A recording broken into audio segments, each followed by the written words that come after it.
Servus, Glück auf und herzlich willkommen zu einem weiteren FC Bayern Talk. Ja, Leute, diesmal zum zweiten Bundesligaspieltag. Daheim gegen Wolfsburg. 2:0 gewonnen.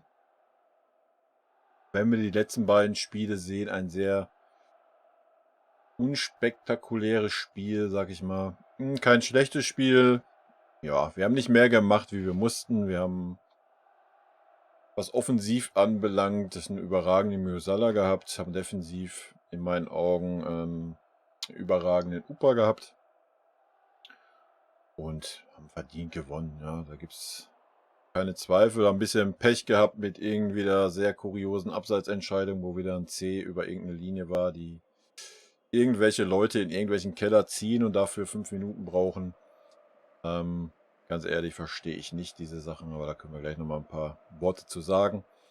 Kommen wir zum Spiel zurück. Ich denke, ersten 20 Minuten, 25 Minuten, ja, sagen wir, ersten 20 Minuten war echt schwach von uns, muss man auch mal ganz klar sagen.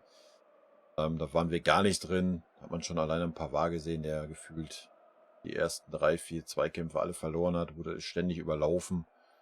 Danach war Pavard richtig stark, hat die Zweikämpfe gewonnen, stand viel, viel besser. Es wurde ein bisschen besser, nachdem Nagelsmann ein bisschen umgestellt hat. Wir haben halt so angefangen, wie wir die anderen beiden Spiele auch angefangen haben. Ja, natürlich stellt sich der Gegner oder stellen sich die Gegner dann darauf ein und machen halt einfach die Mitte dicht. Ja, genau das ist passiert, weil wir halt kompakt in der Mitte stehen, was Offensive anbelangt. Und da macht man halt die Mitte dicht. Es ist ein bisschen komisch, dass dann so die Spieler das auch nicht alleine hinkriegen, ja, muss man mal ganz klar sagen.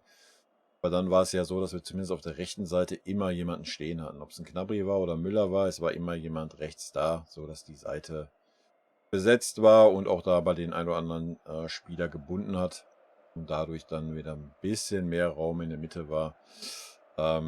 Also eher so das alte System. Hat man dann aber auch teilweise gesehen, ja, wenn dann so ein Mané da ist und eine Flanke reinschlägt, ja, dann ist in der Mitte halt auch keiner mehr.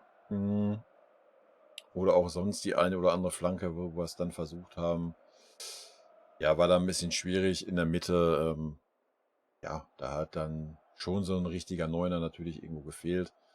Aber im Großen und Ganzen haben wir danach dann ja wieder besser ins Spiel gefunden. Und das Tor ist dann auch wieder durch die Mitte gefallen. Ne? Klar hat Musiala ein bisschen Glück gehabt, dass der Ball vom Gegner dann halt nochmal so kam. Aber natürlich wieder seine Ballannahme und Versuch der Mitnahme und sowas war natürlich schon wieder bärenstark. Hat auch sonst war er der Aktivposten neben Mané. Ja, dass der Müller dann da dieses Kuppeltor macht. Ich habe da vor dem Tor noch gesagt, Müller musst du auswechseln zur Halbzeit. War mit Abstand der schlechteste Spieler da vorne. Hat nicht einen Ball mal zum Mitspieler gebracht. Ja, einen in der ersten Halbzeit hat er dann mal weitergeleitet. Ansonsten nur Ballverluste, also ganz, ganz schwache Vorstellung. Auch zweite Halbzeit, die ersten 20, 25 Minuten ganz, ganz schwach vor Müller. Weiß ich nicht, hat mir nicht gefallen. Ja klar, er hat das Tor dann gemacht, logisch. Zum Ende hin war er dann nochmal ein bisschen stärker, hat auch ein bisschen gebissen, hat ein bisschen mehr nach hinten dann auch gemacht und so weiter. Weiß ich nicht, generell waren wir in die erste Halbzeit echt wenig lauffreudig, abgesehen von Musiala und Mané in meinen Augen. Dass dann der Gnabry zur Halbzeit rausging, ja, war auch okay, war jetzt auch nicht super auffällig. Hätte der Müller nicht das Tor gemacht, wäre der Müller rausgegangen. Ja, das hätte ich prognostiziert, dann habe ich gesagt, ja, dann geht der Gnabry raus und dann kommt der Sané. Wobei man sagen muss, nein, den kannst du nicht mehr einwechseln. Können wir auch gleich mal kurz vom Spiel schon mal weggehen. Erste Halbzeit haben wir abgearbeitet, aber den Sané kannst du nicht mehr einwechseln, Leute. Also das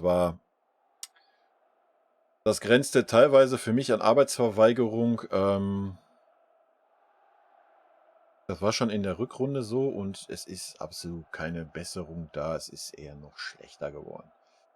Wo er reinkam, ja, den ersten Zweikampf, den hat er dann noch mit versucht, ist mit nach hinten gelaufen. Ja, da dachte ich noch, ja, alles gut. Hat er zwar nicht gewonnen, aber hat dafür gesorgt, dass der Ballverlust entsteht und so weiter.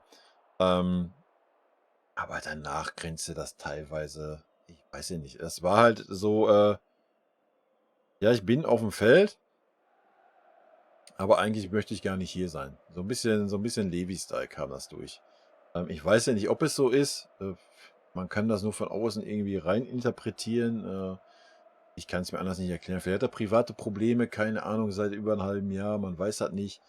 Aber ganz ehrlich, ja, dann bring den Tell demnächst rein. Ja, der Junge kam heute für 10 Minuten rein. Gut, mit Nachspielzeit waren es dann 15 Minuten. Aber da hat man gesehen, der will. Der will wenigstens. Der will sich zeigen, der macht, was er tut. Und der Sané, ja, nee, ja, ach ja, dann hat er schon abgeschenkt, dann kam der Ball doch nochmal in seine Nähe, dann wurde er angespielt, dann bleibt er stehen, wartet, ob der Ball zu ihm kommt, anstatt einfach mal einen Schritt nach vorne zu gehen. Ballannahme in der Mitte, ja, wo er dann auf der Sechserposition auf einmal war, am Mittelkreis. Ganz schlampig, zweimal den Ball verloren, zweimal eine Riesenchance. Hätten die Wolfsburger das ein bisschen besser ausgespielt und wäre Opa nicht so stark gewesen, waren Riesendinger, die hätte eingeleitet. Auf dieser Position, da muss man ein bisschen konzentrierter sein. Also ganz ehrlich, irgendwann ist auch die Zeit der Chancen vorbei. Ja? Ich verstehe das auch nicht, sage ich euch ganz ehrlich. Ich meine, entweder muss er ja im Training überragend sein, dass man ihm immer wieder die Chance gibt im Spiel. Ja? Ich meine, heute hat er die Chance gekriegt beim 2-0, wo das Spiel lange noch nicht durch war. Auf dem Papier, das Spiel war durch. Wolfsburg war viel zu ungefährlich, aber also man schenkt ihm ja das Vertrauen, aber er tritt es gerade mit Füßen. Ganz ehrlich, das grenzt an Arbeitsverweigerung. Ja, keine Ahnung. Ich weiß nicht, ob er wieder ausgepfiffen werden möchte von den eigenen Fans, weil das hat letztes Mal geholfen. Ich weiß nicht, ob es nicht reicht, dass ihnen die Verantwortlichen sagen, dass er keine gute Form hat. Ich habe keine Ahnung. Ich meine, es waren ein paar Gerüchte da, so Arsenal oder sowas würde ganz gerne bieten oder sowas. Also ich sehe in ihm aktuell einfach keine Verstärkung und aktuell bezieht sich jetzt schon also die Rückrunde plus jetzt auch der Start in die neue Saison. Ja, so neue Saison hätte man ja sagen können, jo, wir haken die Rückrunde ab und wir gehen jetzt nochmal rein und Vollgas und ist leider nicht. Ich weiß nicht warum, er ist ein super Fußballer. Ja, wir haben die Hinrunde alle gesehen, Leute. Das war Weltklasse. Das war so wie wir es sehen wollen, so wie Musiala gerade spielt. Ja. Und er würde super reinpassen gerade in dieses System. Ja. Wenn man das heute mal gesehen hat, dass so ein langsamer Müller teilweise die ganzen Chancen verschleppt hat, die wir so in der ersten Halbzeit hatten, da würde so ein Sané super reinpassen, wenn er würde ja schon die normale Form reichen. Ne? Aber er hat aktuell keine normale Form. Am Ende des Tages muss man das auch dann irgendwo dann ein bisschen dem Trainerteam ankreiden, ja, dass die das nicht hinkriegen. Sie haben es eine Halbserie hingekriegt, dann nicht mehr. Da muss es ja irgendwelche Gründe für geben und ich denke, die sehen das ja auch selber. Und ich denke, er hat jetzt in den ersten beiden Spielen die Chancen gekriegt und ja, da muss man ihn jetzt vielleicht nochmal einen Platz nach hinten stellen und dann lieber einen Tell bringen oder einen Gravenberg. Es ist ja nicht so, dass wir keine Alternativen haben, um da ein bisschen umzustellen oder sonst was. Chupo wird auch irgendwann wieder fit sein, Koretzka. Ja, vielleicht muss man ihm jetzt nochmal so einen kleinen Seitenhieb geben. Ich weiß es nicht. Ich kann es nicht beurteilen. Es macht mich ein bisschen traurig, weil er halt gezeigt hat, welches Potenzial er hat. Er ist einfach ein super guter Kicker. Aber was willst du mit einem super guten Kicker, wenn er 3/4 der Saison einfach unterirdisch spielt? Ja, das mal zum Thema Sané. War jetzt immer ein bisschen abgeschweift, aber gut. Ansonsten, zweite Halbzeit war dann eigentlich wirklich, ja, gefühlt wieder 5 Gänge rausgenommen. Wenn man ehrlich ist, als Bayern-Fan hat man heute im Heimspiel ein bisschen mehr erwartet. Also ich kann das für mich sagen, ich habe auf jeden Fall mehr erwartet nach den ersten beiden Spielen. Das war heute ein bisschen in Anführungsstrichen enttäuschend. Ja, wir haben 2-0 gewonnen, ihr wisst schon, wovon wir hier reden, auf welchem Niveau wir hier reden. Aber wenn man die ersten beiden Spiele als Grundlage nimmt, war da heute nicht so viel Glanz von zu sehen. Natürlich, weil Wolfsburg die Räume, die wir da bespielen, dann halt auch gut zugemacht hat, keine Frage. Und auch selbst nach einem 1-0, nach einem 2-0 uns keinerlei Räume gegeben hat. Ja, hätten die natürlich aufgemacht, hätten ein bisschen offensiver gespielt, ein bisschen zielstrebiger und hätten uns Räume gegeben, hätte das wahrscheinlich auch anders ausgesehen. Ja. Aber man ist halt mit so einer geilen Euphorie irgendwie in das erste Heimspiel gegangen. Ja, Das wollte ich einfach auch noch mal sagen. Ähm, Wie gesagt, wir haben ein gutes Spiel gemacht. Wir haben das Spiel jederzeit im Griff gehabt. Wolfsburg hat nicht wirklich eine gute Chance gehabt. Ja, ein so ein Schüsschen in der zweiten Halbzeit kann ich mich dran erinnern. Fairerweise muss man sagen, dass wir in der zweiten Halbzeit auch nicht wirklich eine gute Torchance hatten, abgesehen von den Abseitstoren, die wir gemacht haben. Und dann ist das Spiel so dahin geplätschert. Ne? Also, habe ich schon letzte Mal gesagt, kann man den Jungs nicht übel nehmen. Erst recht nicht heute bei irgendwie über 30 Grad, dass man dann halt nicht mehr irgendwie ans Limit geht, wenn man sieht, ja, der Gegner will es eh nur irgendwie nach Hause schaukeln und ja, dann ist das halt so. Ne? Ich denke, da kann man keinen Vorwurf machen. Und ja, das Einzige, wo man ein bisschen Vorwurf machen kann, ist beim Nagelsmann, finde ich. Gerade in so einem Spiel, man hat gesehen, es plätschert nur dahin. Wolfsburg will auch gar nicht. Die sind zufrieden, dass sie 2:0 nach Hause gehen. Warum dann nicht die Jungs 50. Minute oder mach meinetwegen spätestens in der 60. Minute wechsel die doch ein. Werden die wieder irgendwie für 10 Minuten eingewechselt, das finde ich immer ein bisschen schade, gerade für so einen Gravenberch und so einen Tell, die noch super jung sind. Warum gib ihnen doch eine halbe Stunde vor heimischer Kulisse? Ne? Ich meine, es waren genug Spieler auf dem Platz, die schlecht waren. Du hättest den Sané auch, ganz ehrlich, in der 70. Minute wieder auswechseln können. Ne? Also da hättest du ja mal ein Statement gesetzt, weil das war gar nichts, was er auf dem Platz gezeigt hat. Ansonsten hättest du auch Müller auswechseln können, das war auch nicht wirklich gut, was er heute gespielt hat. Ja, heute hätte uns zum Beispiel gerade auf der linken Seite ein Coman sehr gut getan, ja, weil, ja, ich habe es im letzten Video auch schon gesagt, so Coman, wenn wir jetzt wirklich so die Spielweise haben, ich sehe Coman jetzt nicht so, vielleicht überrascht er mich, jetzt nicht so in diesen Halbpositionen, ja, so mit Klein und so wie es ein Musala macht, wie es ein Mané macht, wie es auch ein Gnabry kann. Müller sei mal dahingestellt. Wie gesagt, Müller hat für mich heute das Spiel mehr verschleppt, wie irgendwie was dazu beigetragen. Aber Ende des Tages hat er dann doch was dazu beigetragen, weil er das Tor gemacht hat. Müller-mäßig halt. Bin ich sehr gespannt, wie man dann Coman einbindet. Aber heute hätte er uns super gut getan auf der linken Außenbahn, weil wenn die Mitte zu ist, dann muss er halt ein bisschen über Außen spielen. Und man muss ja dann auch nicht über Außen die Flanken reindreschen. Ja, man kann dann ja auch über Außen die Geschichte ausspielen und einen Mann suchen. Was ein Davis ja 2, dreimal super gut gemacht hat, ne? Um auf Alfonso zu kommen, hat ein super Spiel gemacht. Aber klar, wäre da noch jemand davor, ja, hätten wir natürlich mehr Chancen kreiert und hätten dann auch nochmal einen aus der Mitte mit rausgezogen. Und ich meine, heute Wolfsburg, machen wir uns nichts vor, da hätte auch ein Sechser die ganze Zeit mit vorne reinstoßen können. Ne? Ja, aber so war es halt, wie ich sagte, wir sind schwer reingekommen ins Spiel, dann waren wir aber gut drinne. Wolfsburg hat es gut gemacht, mittig, gut zugemacht, stand auch so defensiv gar nicht so schlecht, wie man gesehen hat. Hat sich aber auch nach vorne einfach null zugetraut, das muss man auch ganz klar sagen. Ich glaube, die Prämisse war so, ja, lass uns am besten nicht 3, 4, 5, 6 kassieren, lass uns lieber knapp verlieren. So kam mir das rüber. Was ich ein bisschen schade finde, was aber natürlich den ersten beiden Spielen geschuldet ist, ne, weil da hat man gesehen, was passiert, wenn wir Raum haben. Ich denke, das war so der Hintergedanke von Kovac, auch wenn er das nicht offiziell ausgesprochen hat. Er ist da ein bisschen rumgedruckst vorm Spiel, so ja, solange das so nach unserer Linie läuft, anstatt dass er das beim Wort benennt und sagt, also, solange es 0:0 steht, spielt uns das in der Karten. Und so war es ja dann auch am Anfang. Aber ich finde es dann traurig, dass man dann nicht noch versucht. Ich meine, selbst beim 1:0, aber später auch nach dem 2:0 kann man ja dann irgendwie sagen, yo, jetzt ist 60. Minute. Komm, wir gucken jetzt noch mal, was geht. Ja, vielleicht machen wir eins und dann mal ein bisschen Aufwind, die anderen werden ein bisschen nervös, vielleicht machen wir dann noch ein zweites. Das war heute halt gar nicht da. Wolfsburg hat sich einfach ergeben. Ja, und wir haben es angenommen, wir haben nicht mehr viel Kraft investiert. Wie gesagt, was ich heute nachvollziehen kann bei dem Wetter und so weiter, alles gut. Aber man hat halt einfach ein bisschen was anderes erwartet.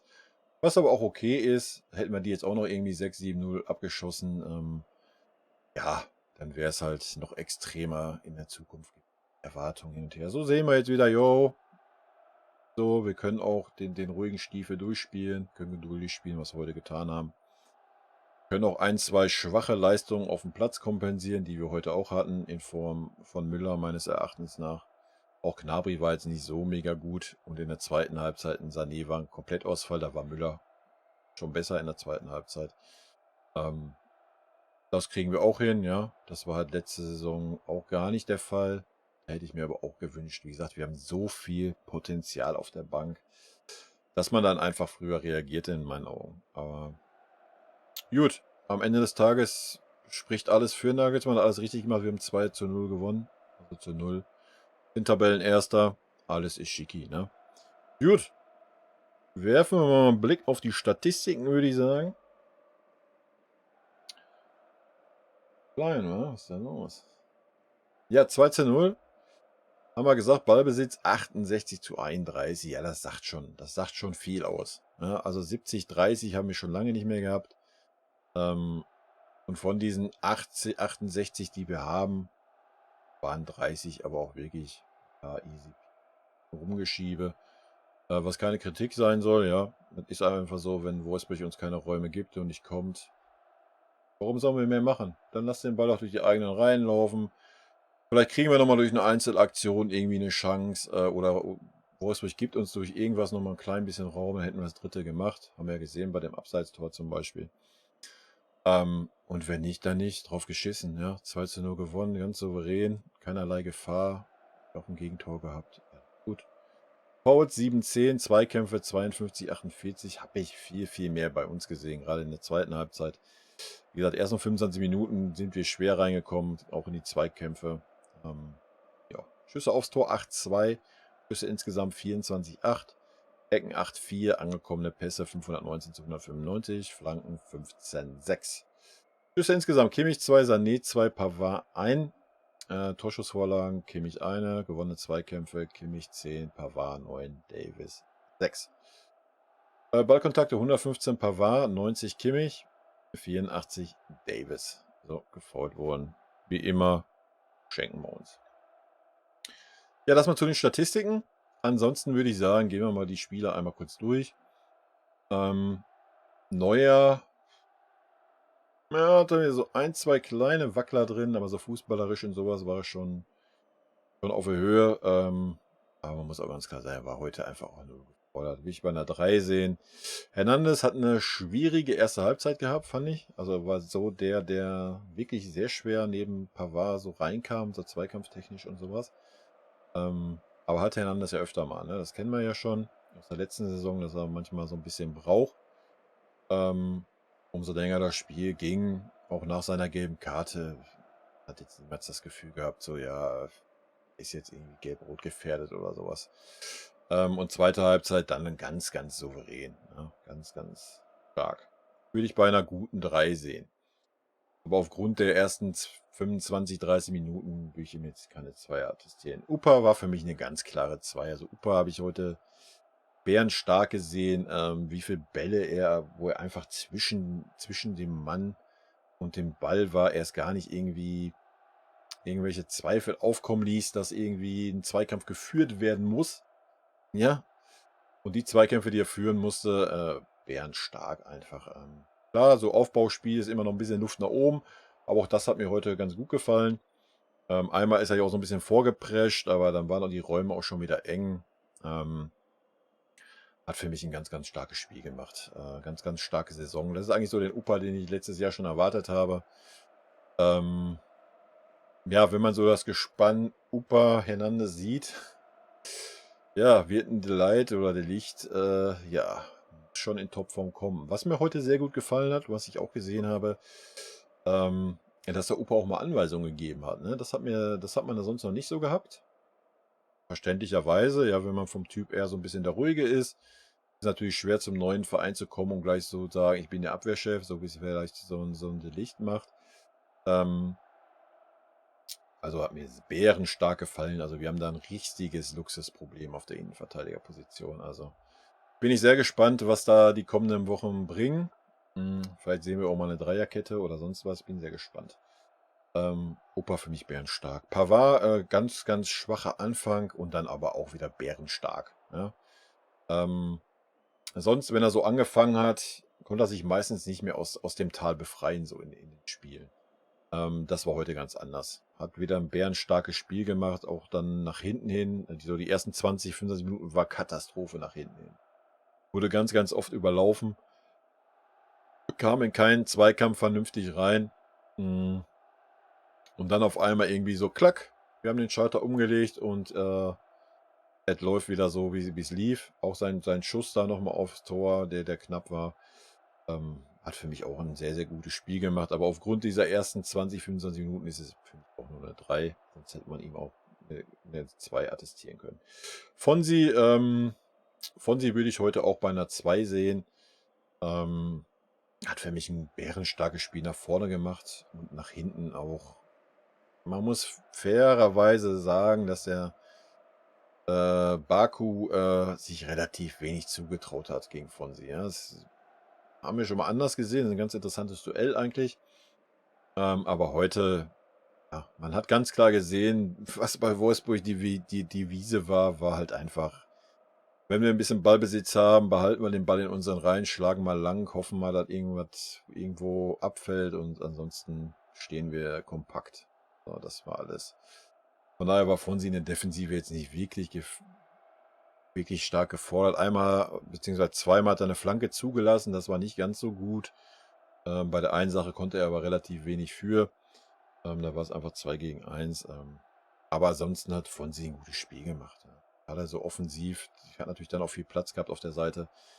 Und dafür, dass er die Seite dann alleine beackert, was vorne und hinten anbelangt, hat das wirklich gut gemacht.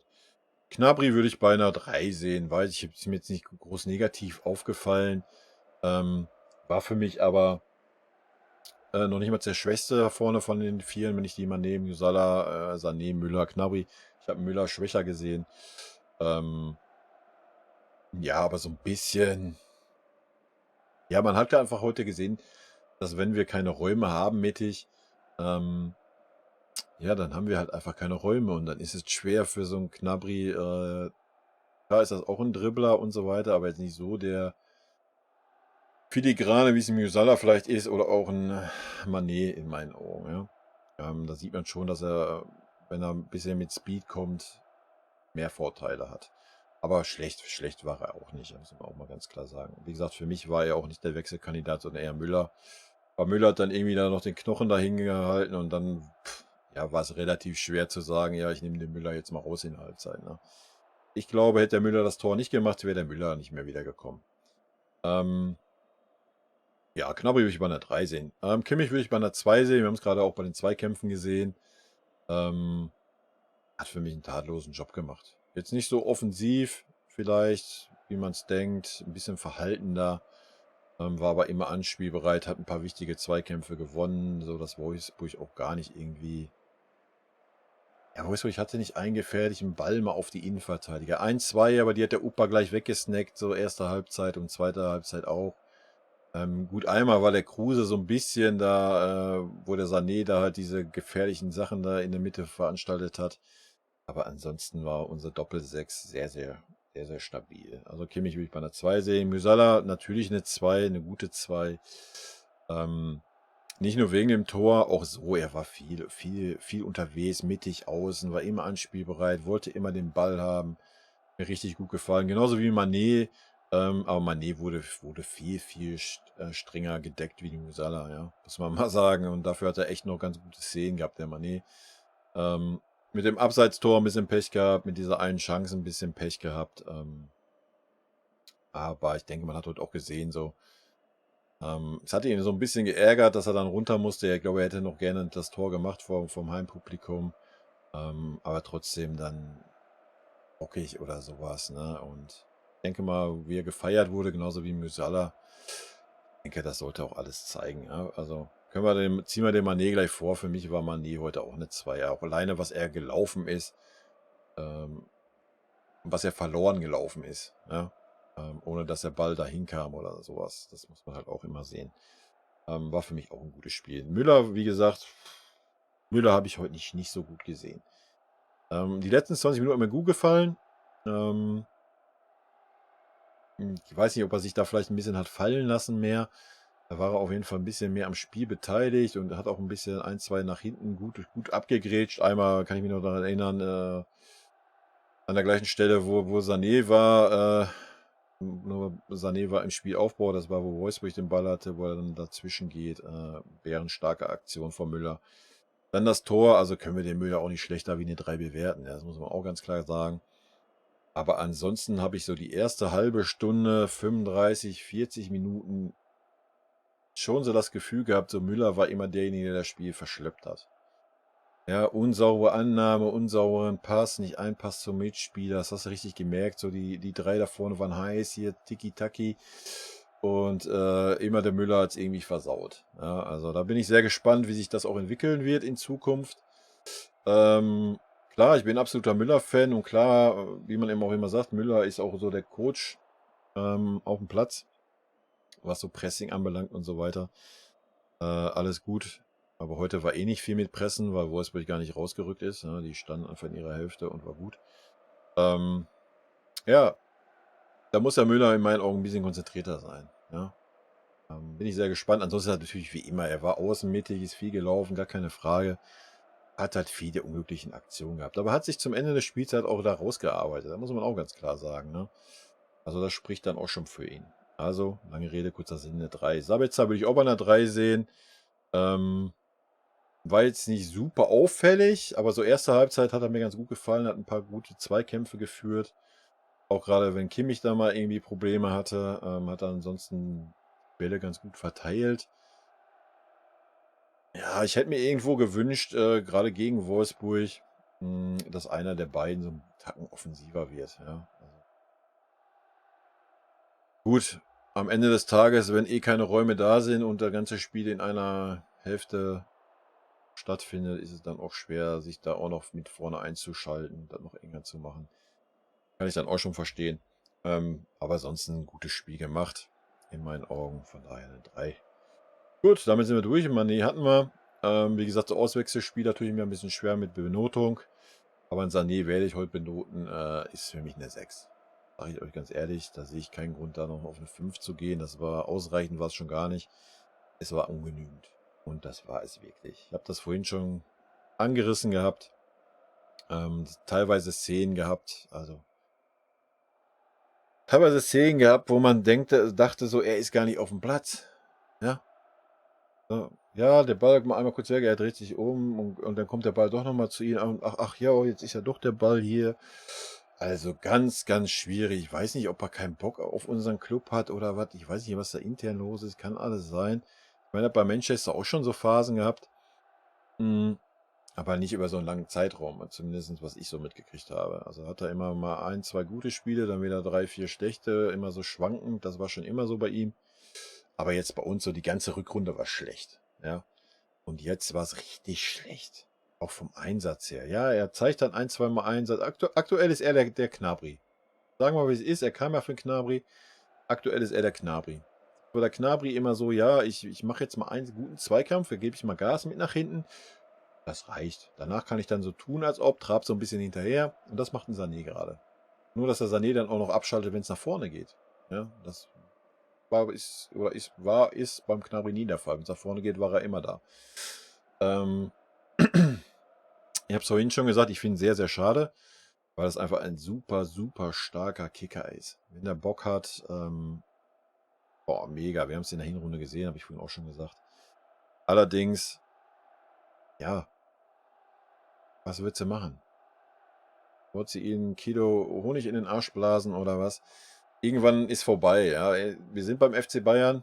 Irgendwo gibt es ein Leistungsprinzip und wie gesagt, dann bringen Tell rein. Der Junge hat mir wieder sehr gut gefallen, hat mir schon bei der letzten Einwechslung in Frankfurt gefallen. Der wird halt eingewechselt und man sieht ihn auf dem Platz. Ja, man sieht ihn. Sané hat man auch gesehen, aber nur durch die Fehler, die er gemacht hat. Sonst hat man einen Sané nicht gesehen.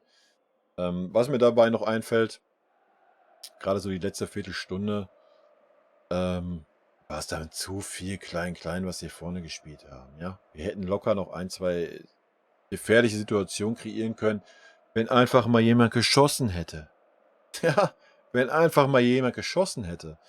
Aber wir sind dann da am 16er, wo gefühlt alle Wolfsburger stehen. Dann stehen da 4, 5 Spieler von uns und wir versuchen noch auf dem im 16er nochmal den Ball 3, 4 Mal quer hin und her.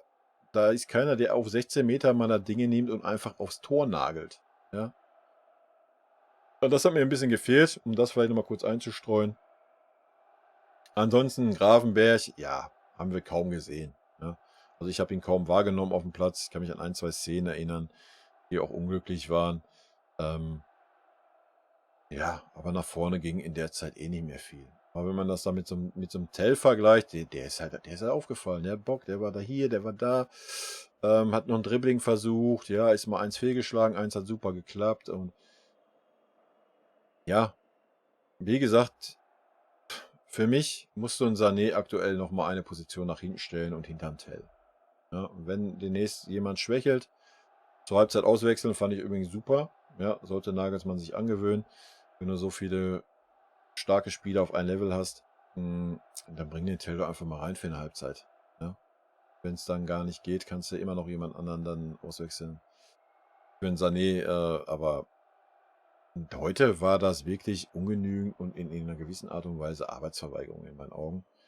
Und irgendwann kann man das dann auch nicht mehr rechtfertigen, in meinen Augen.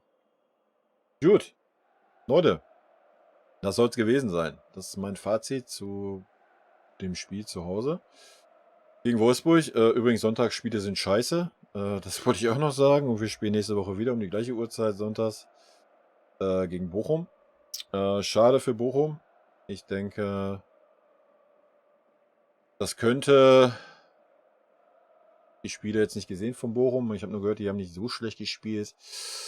Ja, wir werden sehen, wie viel Geduld Bochum hat. Ich denke, wenn wir Räume kriegen, haben wir sie in den ersten 2 Spielen gesehen, sind wir einfach aktuell. Bin sehr gespannt auf das Spiel. Freue mich auf das Spiel und ich wünsche euch eine wunderbare Woche. Rot-weiße Grüße gehen raus, bleibt gesund und wer Bock hat, hört nächste Woche wieder rein. Tschüssi.